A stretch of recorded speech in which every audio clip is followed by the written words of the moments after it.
Bonjour à tous et bienvenue dans ce nouvel épisode dans lequel je vous propose de parler de l'actualité en bourse et de l'économie.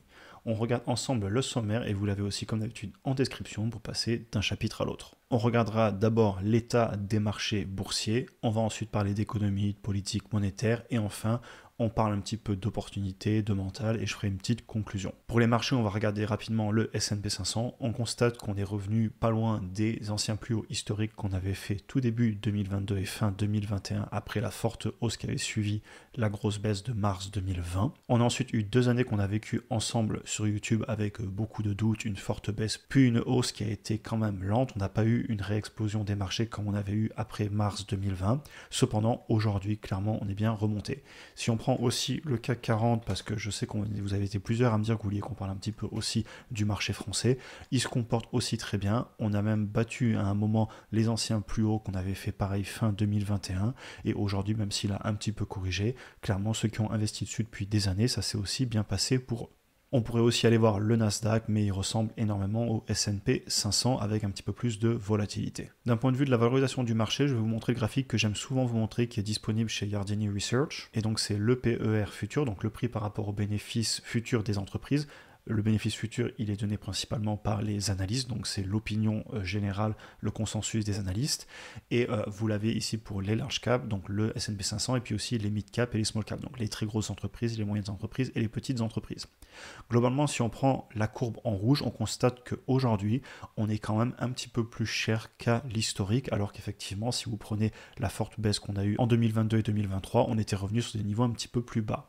Cependant, c'est pas forcément quelque chose qui m'inquiète parce qu'on remarque quand même une tendance depuis quelques années à avoir les marchés un petit peu plus évalués avec des entreprises, notamment les Magnificent Seven, donc les 7 plus grosses entreprises du S&P 500, qui ont des marges quand même très élevées et qui peuvent ainsi justifier de ratios un petit peu plus élevés. Et donc c'est pas forcément quelque chose qui m'inquiète, surtout si vous prenez un petit peu de recul et que vous regardez le marché sur le très long terme. Au final, avec la croissance des bénéfices des entreprises dans le temps, c'est un ratio qui vient à baisser et donc le marché augmente sur le long terme. Sur le court terme, il fait bien ce qu'il veut. Et je voulais aussi vous montrer le PEG ratio. Alors, c'est pas quelque chose que je montre souvent. Et en fait, c'est un ratio qui est un petit peu comme le PER, donc le prix par rapport au bénéfice, mais on divise ça par la croissance prévue par les analystes l'année prochaine. Et cet indicateur permet de visualiser, encore une fois, d'après le consensus des analystes, est-ce que le marché est cher par rapport à la croissance qu'on lui prévoit.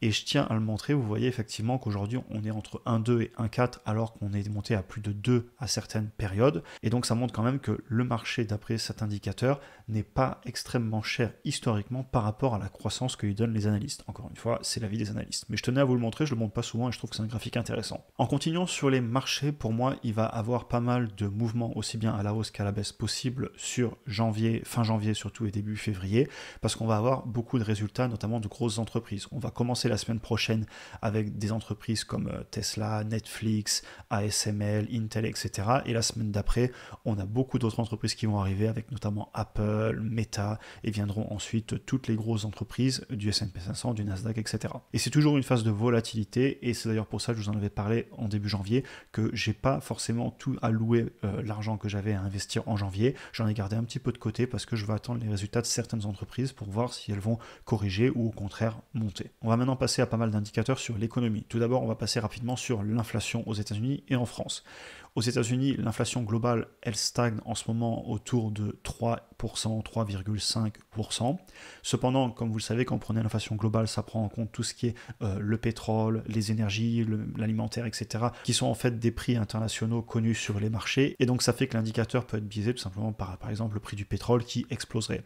On regarde souvent donc le core inflation. Pour rappel, on a enlevé l'alimentation et l'énergie. Et vous voyez que de suite, la courbe est quand même beaucoup moins volatile. Et c'est assez cohérent. Et là, ce qui est vraiment rassurant pour moi, c'est qu'on a vu une belle baisse des prix, donc sur tout ce qui n'est pas alimentaire et énergie, et on voit que la tendance a certes ralenti, parce qu'à un moment, on se rapproche dangereusement des 3-2%, mais c'est encourageant, et si ça continue, eh bien tant mieux, parce que c'est des bons signes pour l'économie, parce que ça a beaucoup d'influence sur les décisions des banques centrales, etc.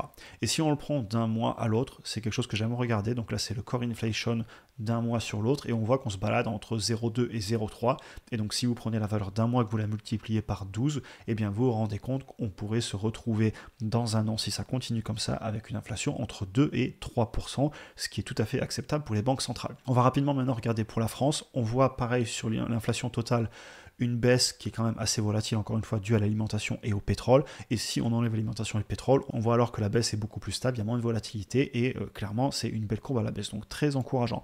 Et si vous le prenez d'un mois sur l'autre, en France, pareil, vous voyez qu'on est à plus 0,1, moins 0,2. Donc si ça continue pendant un an, dans un an, l'inflation aura clairement baissé. Ça ne veut pas dire que les prix vont baisser, ça veut dire que les prix vont monter moins vite. Et cette tendance sur l'inflation, on peut le voir aussi sur un indicateur que j'aime beaucoup regarder, qui est le 5 Years Break-Even Inflation Rate. Et en fait, c'est tout simplement l'anticipation des marchés, entre guillemets, où est-ce que les marchés voient l'inflation dans 5 ans.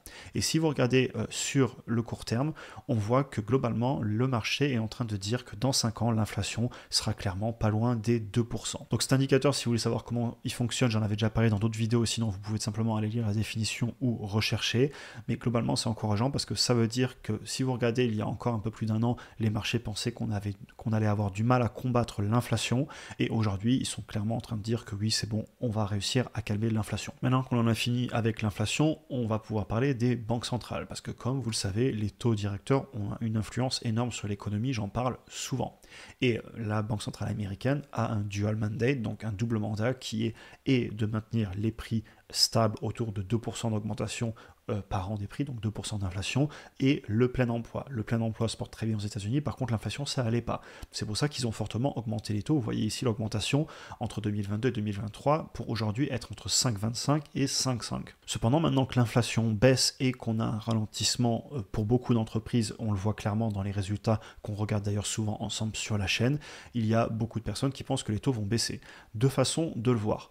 Premièrement, si vous prenez les bons du Trésor américain le 10 ans, vous voyez qu'il a clairement corrigé. Donc ça, c'est les prix réels du marché, à combien il s'échange. Au niveau du taux, en tout cas, parce que là, le graphique, je vous montre le taux. Et on voit qu'il y a encore quelques mois, on se baladait à 4,8, presque 5. Et aujourd'hui, on est autour de 4. Donc clairement, c'est encourageant. L'autre outil que j'aime montrer, c'est le FedWatch Tool. Donc ça, c'est les prévisions du marché de ce que va faire la Banque centrale américaine avec les taux. On voit que fin janvier, donc la prochaine décision, presque tout le marché pense qu'on ne va pas bouger, qu'on va rester entre 5,25 et 5,50. Par contre, à la décision qui aura lieu le 20 mars, on est sur un 60-40, 60% du marché qui pense que les taux ont commencé à baisser. Je ne m'amuse pas à le parier, par contre, je pense que sur le long terme, clairement, il pourrait baisser. Et si vous allez en mai, et bien là, on est à plus de 95% des personnes qui pensent qu'on va baisser soit entre 500 et 525 points de base, soit entre 475 et 500 points de base, donc entre 5 et 5,25 d'intérêt, ou 55% du marché qui pensent qu'on serait même sous les 5% d'un point de vue des taux directeurs de la Banque centrale. Et si je regarde ça de près, c'est clairement parce que j'ai des entreprises qui sont fortement impactées par l'économie, et si les taux venaient à baisser, je pense que ça peut être très bénéfique pour elles et pour l'économie de façon générale. Et ça va me permettre de passer sur ma petite conclusion, parce que je vais aussi vous en parler dedans. Donc tout d'abord, un premier point que je voulais mentionner, c'est que historiquement, quand la Banque centrale américaine baisse les taux, elle le fait rapidement. Et vous le voyez ici sur le graphique, clairement qu'on a eu des baisses à chaque fois, elles sont extrêmement rapides, alors qu'à l'inverse, quand vous avez des hausses, elles sont beaucoup plus progressives. Et j'ai hâte de voir ce qu'ils vont faire cette fois-ci. C'est-à-dire qu'il y a beaucoup de personnes qui disent qu'a priori ils vont peut-être les baisser tout doucement parce qu'on n'aurait pas de gros événements comme un Black Swan event, donc un événement catastrophique qui ferait qu'on devrait baisser très vite les taux. Et j'ai envie de voir si l'histoire se répète ou si peut-être que pour une fois on va avoir une descente des taux assez basse ou si au contraire ça va aller très vite. Je trouve que ce sera intéressant à suivre. Ensuite, je tiens à le dire, ces vidéos que je fais sur l'économie, etc., et les infos de façon générale sur l'économie, ça n'influence pas ma stratégie d'investissement sur le long terme. Je ne vais pas tout vendre, je ne vais pas sortir du marché, ou à l'inverse, je ne vais pas all-in, je ne vais pas mettre tout ce que j'ai. Je regarde par contre cependant les indices sur le très long terme, je prends du recul et je me dis que j'ai raison d'être dans le marché plutôt qu'être en dehors du marché, puisque la tendance est clairement haussière sur le long terme. Et ça, c'est vraiment une idée primordiale que je défends sur la chaîne, comme vous le savez si vous êtes là depuis quelques temps. Maintenant, je tiens à le dire cependant, ça a beaucoup d'importance sur les entreprises que je possède, c'est ce que je vous disais juste avant la conclusion. Et clairement, si les taux viennent à baisser, j'ai des entreprises qui vont beaucoup en profiter. Et il est donc pour moi raisonnable de suivre l'économie. Par exemple, si j'ai une entreprise qui baisse fortement car elle a été impactée par les taux, on pensera à l'immobilier, à l'industrie, aux entreprises qui vendent des produits chers qui s'achètent à crédit. Si les taux viennent à baisser, ça va clairement les impacter positivement, en tout cas c'est mon avis. Et si je regarde ça, c'est pas pour trader le marché, c'est pas pour acheter un point haut ou un point bas, mais c'est plus pour avoir une vision générale de ce qui est en train de se passer. Et si j'ai une position en bourse qui corrige très fortement et que je ne sais pas pourquoi, eh bien je vais paniquer. Par contre, si je comprends pourquoi elle baisse, en tout cas d'après mon analyse, je vais me dire ok, l'entreprise souffre sur le court terme, par contre je comprends pourquoi et donc je la conserve, je ne vois pas de problèmes fondamentaux. Ensuite, je tiens à le dire, on a eu beaucoup d'opportunités depuis 2020, on vient de passer 3 ans avec plusieurs moments où on a pu acheter des actions et des indices aussi bas que des années auparavant. Et clairement, je sais qu'on a été beaucoup sur la chaîne à en profiter dans la communauté, etc. Et j'espère aussi que vous avez pu en profiter. Et j'ai envie de continuer à être positif et on va avoir d'autres opportunités, c'est certain, sur le long terme. Par contre, je tiens à le dire, c'est pas si simple, sinon tout le monde le ferait et courage parce que il faut tenir les marchés. Là, on est revenu sur des points élevés. On a clairement de la volatilité. Mais si on arrive à passer tout ça, à prendre du recul, à faire ses analyses et à prendre ses décisions en âme et conscience, et donc en ayant conscience de ce qu'on fait, on va faire que progresser, on va apprendre de plus en plus et clairement, il y aura des bonnes affaires pour moi. Je ne sais pas si ça baissera à nouveau, mais je suis positif qu'on va réussir à trouver des entreprises de qualité. Donc voilà, je voulais faire une conclusion un petit peu positive. Les marchés baissiers, ça ne dure pas indéfiniment. On a passé 3 ans très compliqués, mais clairement, je pense qu'on va s'en sortir sur le long terme. Et c'était un petit peu le message que je voulais passer dans cette fin de vidéo. On en a fini pour aujourd'hui, j'espère que la vidéo vous a intéressé. Si vous souhaitez aller plus loin, comme d'habitude, vous avez en description du contenu gratuit, notamment sur l'investissement en bourse sur le long terme, où je partage ma philosophie d'investissement. N'hésitez pas à aller regarder si ça vous intéresse. Vous pouvez aussi cliquer ici pour regarder une autre vidéo.